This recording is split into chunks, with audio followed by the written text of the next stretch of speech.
Round two of the FCS playoffs are here. Hello, everyone. Welcome to Slasher U. I'm your host, Christian Rao, here with my co-host, Steve Feck, and we are going to break down every single game of the FCS playoffs of round two, all 8 of them. We're going to start off with this one against Gardner-Webb and William and Mary. Well, we're heading to Williamsburg with this one, Steve.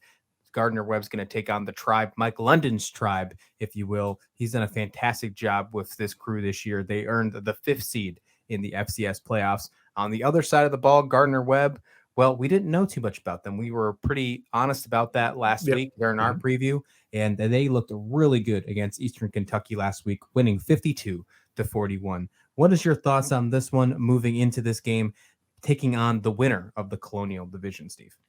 You mentioned the name Mike London, and it's not often that you can say at any level that a coach could make the difference. I think in the case of Mike London, he is the difference maker in this game, in any game as William and Mary would advance. William and Mary, I thought they got better every single week, and that's a tribute to the coaching. They had some turnover problems earlier in the year. That spigot got turned off pretty quickly. Mhm. They offensively they can run and gun with anyone. I think their defense makes key stops, not necessarily. You're not going to see it on the statistical thing when you look at the total yardage allowed, but they make the key stops when they have to. And again, it comes down to coaching. It's not just London; it's its entire staff. The fact that this is a home game for the tribe, I think that's another huge factor. Gardner-Webb, they they earned everybody's respect with their performance last week. Uh, I thought that they punched back, and they punched back hard when they had to against Eastern Kentucky. I thought Eastern Kentucky was going to be one of those teams that could sneak deeper into the bracket.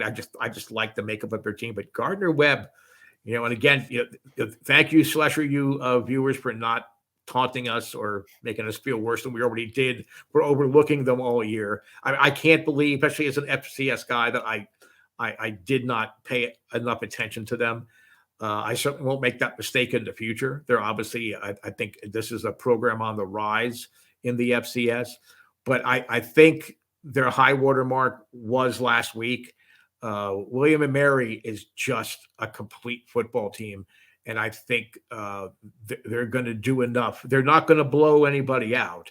I don't see any blowouts now in the second round like we saw in the first round. Mm-hmm. But William and Mary is a complete football team, and I think as far as being able to make adjustments, and Gardner-Webb is the kind of team with their offensive schemes that you kind of have to make adjustments, at halftime, saying, wait a minute, we saw this on tape, but then now they're throwing this wrinkle in. We've got to adjust to that. Mike London and the staff is going to make the difference. And I think really it's going to be, when people are looking back at the tape, they're going to say, this coaching decision, that coaching decision, that was the difference in this game. Who do you think will win this game in Williamsburg? Will Gardner-Webb, the Bulldogs, take it to the tribe of William and Mary, or will William and Mary and Mike London's squad go on with the win and head to the third round of the FCS playoffs? Let us know in the comment description below. Hit like and subscribe while you're there. And thank you for watching Slasher U.